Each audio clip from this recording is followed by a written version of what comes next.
அதிகாரம் அன்புடைமை. குறள் எண் 80. அன்பின் வழியது உயிர்நிலை அஃதிலார்க்கு என்புதோல் போர்த்த உடம்பு.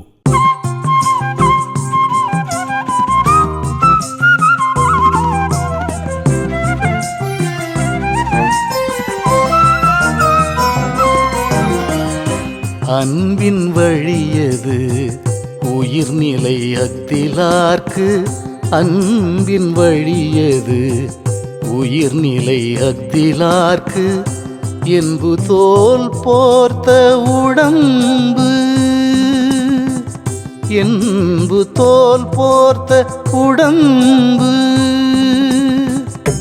அன்பின் வழியது உயிர்நிலை அஃதிலார்க்கு என்பு தோல் போர்த்த உடம்பு.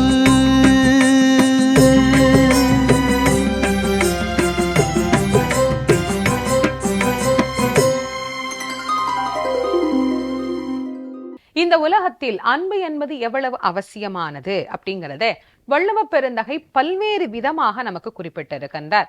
அன்பு இல்லைன்னா எப்படி இருக்கும், அன்பு இருந்தால் எப்படி இருக்கும், அன்போடு வாழ்கிற மனிதர்களினுடைய நிலை என்ன, எல்லாவற்றையும் நமக்கு சொன்ன அந்த வள்ளுவ பெருந்தகை அன்புடைமை அப்படிங்கிறதுல மிக தெளிவாக நமக்கு காட்டுகின்றார்.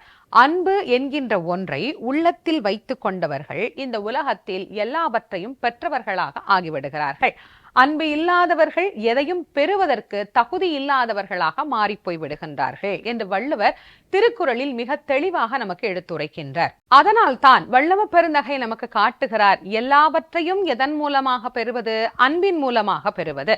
அன்பின் வழியது உயிர்நிலை அஃதில்லார்க்கு என்புதோல் போர்த்த உடம்பு என்கின்ற திருக்குறளில் மிக அழகாக நமக்கு சொல்லுகிறார். அன்பின் வழியது உயர்நிலை. ஒரு உயிரினுடைய நிலை என்ன அப்படின்னா, ஒரு உயிருக்கு எது நிலையானது? நாம் உயிர் என்று பேசுகிற போது இந்த உயிர் எதனால் வாழ்கிறது என்ற ஒரு கேள்வியை எழுப்புவோமேயானால், உயிர் உணவால் வாழ்கிறது, உயிர் தண்ணீரால் வாழ்கிறது, காற்றால் வாழ்கிறது, இப்படி பல்வேறு வகையாக அதை நாம் பிரித்து பார்க்க முடியும். ஆனால் வள்ளுவர் மிக அழகாக இந்த திருக்குறளிலே நமக்கு சொல்லுகிறார், அன்பின் வழியது உயிர்நிலை. அன்பு என்பது வெறும் ஏதோ சும்மா சாதாரண ஒரு பொருள், ஒருத்தர் மேல ஒருத்தர் செலுத்தக்கூடியது அப்படிங்கிறது மட்டும் எண்ணி விடாதே, அது உயிரினுடைய நிலையாகவும் அதுதான் இருக்கிறது. அது இல்லை அப்படின்னா இது எதற்கு சமம்? அதுக்கு ஒரு உதாரணம் சொல்லணும் இல்லையா? என்பும் தோலும் போர்த்திய வெறும் கூடு அப்படிங்கிற. இது எலும்பு தோல் இதனால் செய்யப்பட்டதுதான். இந்த உடம்பு, இந்த தோல் இல்லை அப்படின்னா நம்ம எப்படி இருப்போம்?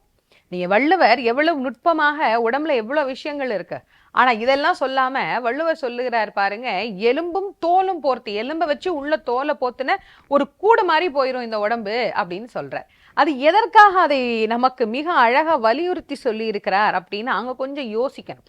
இந்த உடம்புக்குள்ள இருக்கக்கூடிய எந்த பொருளுமே அழகானதல்ல, எதுவுமே அழகானதல்ல.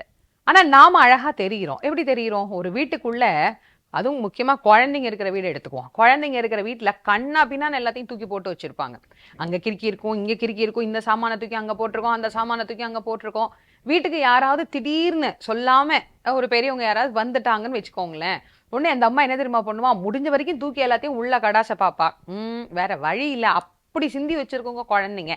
நம்ம உடனே ஒரு வேலை பண்ணுவா, போட்டு இருக்கிற திரையை எடுத்து மறைச்சிட்டு உள்ள இருக்கிற அசிங்கத்தை வெளியே காட்ட மாட்டா. அந்த திரையை போட்டுட்டா உள்ள எவ்வளவு அசிங்கமா இருந்தாலும் அது வெளியே தெரியாது. ஒரு தாய்க்கு இது தெரிந்திருக்குமானால், கடவுள் எவ்வளோ அழகா நம்மளை படைச்சிருக்கிறார் பாருங்க.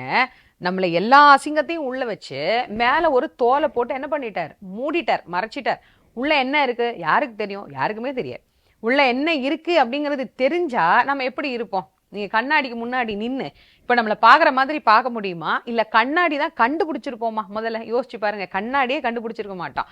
ஏன்னா இப்படி நம்மளை பாக்குற தைரியம் யாருக்குமே வராமலேயே போயிருந்திருக்கோம். அப்போ இவ்வளோத்தையும் உள்ள வச்சு உள்ள இருக்கிற எந்த அசிங்கமும் வெளியே தெரியக்கூடாதுன்னு வள்ளுவர் என்ன பண்ணிட்டாரு, நமக்கு சொல்லுகிற போது இந்த தோலை வச்சு சொல்றாரு பாருங்க.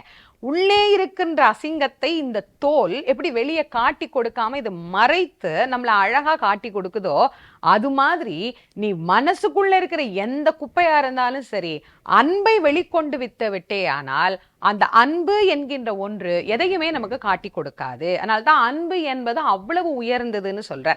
அந்த அன்பை அடித்தளமாக எடுத்து செல்லுவோமே ஆனால் எல்லா உயிர்கள் மீதும் நிலையான அன்பை நம்மால் வெளிப்படுத்த முடியும்.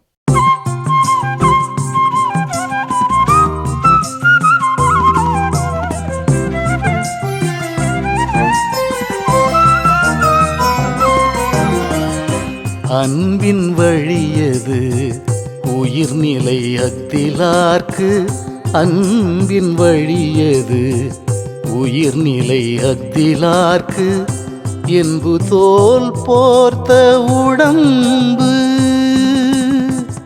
என்பு தோல் போர்த்த உடம்பு. அன்பின் வழியது உயிர்நிலை அக்திலார்க்கு, என்பு தோல் போர்த்த உடம்பு.